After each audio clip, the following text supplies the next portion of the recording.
Welcome to our channel. Today we how to authorize Dynamics 365 to connect to Power BI sales dashboards. Complete guide step by step clearly. To begin authorizing Dynamics 365 to connect to Power BI sales dashboards, first, log into your Dynamics 365 account. Navigate to the main dashboard after logging in. Next, click on the gear icon located in the top right corner. From the drop-down menu, select Advanced Settings. This will open a new tab with the Settings page. In the Settings page, locate and click on Administration. Under the Administration section, find and select System. Look for the option labeled Power BI Embedded in the Integrations tab. Here, you need to ensure that Power BI integration is enabled. If the option is disabled, toggle it to On. Now, open a new browser tab and log into your Power BI account.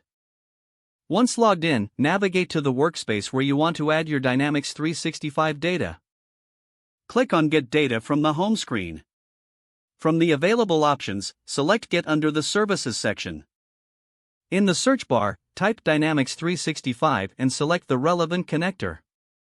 You will be prompted to enter your Dynamics 365 URL. Input the URL and click on Connect. A sign-in prompt will appear asking for your Dynamics 365 credentials. Enter your credentials and sign in. Once authenticated, you will have access to your Dynamics 365 data. Select the data you want to visualize in your Power BI sales dashboards. After choosing the data, click on Load to import it into Power BI. When loading is complete, you can start building your dashboard using the available data. Utilize various visualizations to present your sales metrics effectively. Finally, save your Power BI report and publish it to share with team members. Your Dynamics 365 connection to Power BI is now successfully authorized. If the page does not load, refresh the browser or try again in a private or incognito window. Make sure you are using the correct email address, then retype it carefully to avoid small typos.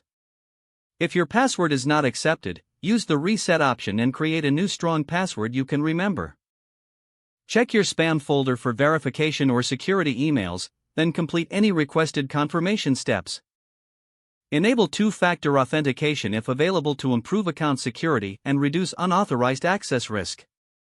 Don't forget to like this video and subscribe to our channel for more step-by-step tech guides.